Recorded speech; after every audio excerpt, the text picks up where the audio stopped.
Varahini channel பார்க்குற அனைவருக்கும் வணக்கம்.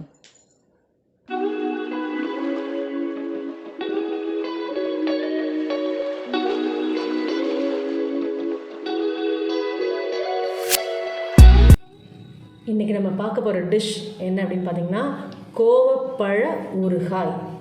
இது வந்து டிஃப்ரெண்ட்டாக இருக்கும், சூப்பராக இருக்கும். அதுக்கு தேவையான பொருள்லாம் பார்க்கலாம். கோவப்பழம் எடுத்திருக்கேன், ஒரு 100 கிராம் இருக்கும். அதுக்கப்புறம் கொஞ்சம் டேஸ்ட்டுக்காக நாட்டுச்சக்கரை, மிளகாய் பொடி, பெருங்காயம் கொஞ்சோண்டு, குடம்புளி ஊறுகானா குடம்புளி போட்டே ஆகும் இல்லையா, குடம்புளி கொஞ்சம், மஞ்சத்தூள் கொஞ்சம், இஞ்சி பூண்டு விழுது 1 டீஸ்பூன், உப்பு தேவையான அளவு, கொஞ்சம் ஃப்ளேவருக்காக கருவேப்பிலை. அவ்வளோதான். வாங்க வீடியோக்குள்ள போகலாம். கோவைப்பழ ஊறுகாய் அப்படின்னா இந்த கோவக்காய் இருக்கு இல்லைங்களா, அது வந்து காய் வந்து பழுத்துடும். அதனால தான் என்னடா அது காயாக இருக்கேன்னு நினைக்காதீங்க, உள்ளே வந்து பழமாக இருக்குங்க. பாருங்கள், பழுத்துருச்சு. அவ்வளோதான், வேற ஒன்றும் இல்லை. இதை வந்து நல்லா கழுவிட்டு சுத்தம் பண்ணிவிட்டு மிக்சியில் நல்லா ரன் விட்டு மையை அரைச்சிக்கணும். அதோடு சேர்ந்து இந்த புளியும் நல்லா மையை அரைச்சிட்டு நம்ம ஊறுகாய்க்கு ரெடி பண்ண வேண்டியதுதான். கோவைப்பழ ஊறுகாய்க்கு நான் காய் வந்து நல்லா குட்டி குட்டியாக கட் பண்ணிவிட்டேன் நான் மிக்சியில் ரன் பண்ணுறதுக்கு. இதோட வந்து இஞ்சி பூண்டு விழுது, அப்புறம் பார்த்திங்கன்னா புளி, குடம்புளி, அப்புறம் பெருங்காயம், மஞ்சள், இது எல்லாத்தையும் போட்டு நல்லா மையை அரைச்சிக்கணும். பாருங்கள், நல்லா மையை அரைச்சாச்சு. இப்போ நம்ம எப்பயும் போல் ஊறுகாய்க்கு பண்ணுற மாதிரி தான் பண்ணணும். எண்ணெய் விட்டுட்டு நல்லா அதை வதங்கணும். நம்ம ஊறுகாய்க்கு வந்து 2 டேபிள் ஸ்பூன் ஊற்றிக்கலாம் ஃபஸ்ட்டு. அதுக்கப்புறமா நம்ம ஊறுகாய் செய்யும்போது இன்னும் 2 டேபிள் ஸ்பூன் ஊற்றிக்கலாம்.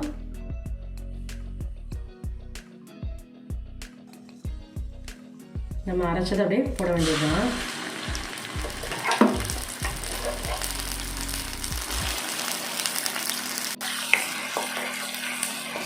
நல்லா வேகட்டும்.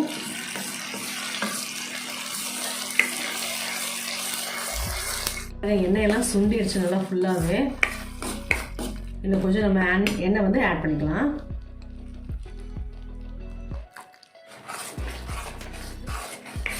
கொஞ்சம் வந்து தெளிக்கும், அது அந்த விதையெல்லாம் இருக்கு இல்லையா, அது வந்து தெளிக்கும். கொஞ்சம் மீடியம் ஃப்ளேம்லேயே வச்சு நீங்கள் கலரிக்கோங்க.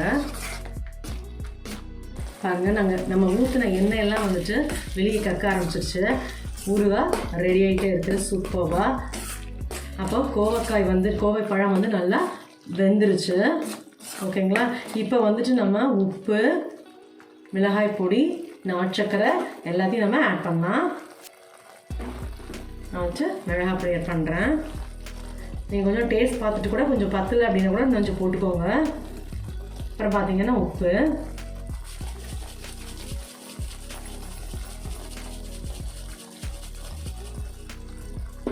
அப்புறம் நாட்டுச்சக்கரை, இது எல்லாத்தையும் இப்போ நம்ம மிக்ஸ் பண்ணலாம். இன்னும் பாருங்கள், இன்னும் கொஞ்சம் நல்லா எண்ணெயை வந்து கக்கும். வாசனை சான்ஸ் சூப்பராக இருக்குது. இந்த மாதிரி டிஃப்ரெண்ட்டாக நீங்கள் ஊறுகாய் செய்யலாம். ஒரே மாதிரி ஊறுகாய் செய்கிறதுக்கு இந்த மாதிரி டிஃப்ரெண்ட்டான ஊறுகாய்லாம் நீங்கள் ட்ரை பண்ணலாம்.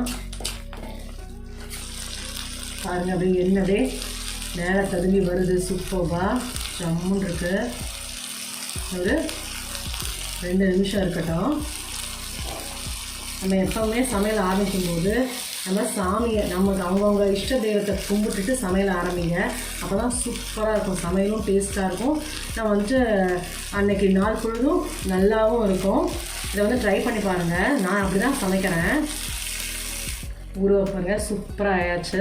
ஒரு பவுலுக்கு மாற்றிட்டு உங்களுக்கு காமிக்கிறேன். இங்கே பாருங்கள், நல்லா வந்து இந்த கலர் வந்து எவ்வளோ டிஃப்ரெண்ட் உங்களுக்கே தெரிஞ்சிருக்கும். ஊறுகாய் கலர் வந்துச்சு பாருங்கள்.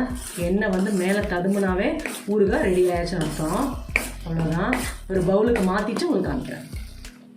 கோவைப்பழ ஊறுகாய் சூப்பராக ரெடி ஆயாச்சு. கருவேப்பிலை வந்து நான் வந்து டெக்கரேட்காக வச்சுருக்கேன். நான் வேணுங்கிறவங்க போட்டுக்கலாம், இல்லைன்னா ஒன்றும் இதில் ஃப்ளேவருக்காக தான் நான் வச்சுருக்கேன். நான் வேறு ஒன்றும் இல்லை. இதே மாதிரி வீட்டில் நீங்களும் செஞ்சு பாருங்கள். நம்ம எப்படி கோவக்காய் வாங்கினாலுமே வந்துட்டு கொஞ்சம் பழுத்துடும். அதை நம்ம வந்து குழம்புக்கோ இல்லை பொரியலுக்கோ நம்ம போட முடியாது.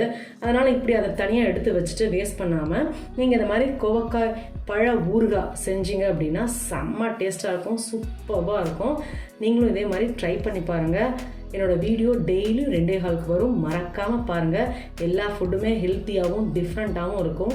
இந்த மாதிரி டிஃப்ரெண்ட்டான டிஷ்ஷஸ் பார்க்கணுன்னு நினச்சிங்கன்னா என்னோடய சேனலை சப்ஸ்கிரைப் பண்ணுங்கள், மறக்காமல் பெல் ஐக்கானை கிளிக் பண்ணுங்கள்.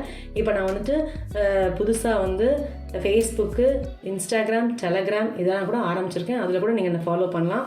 Good food good life. Thank you.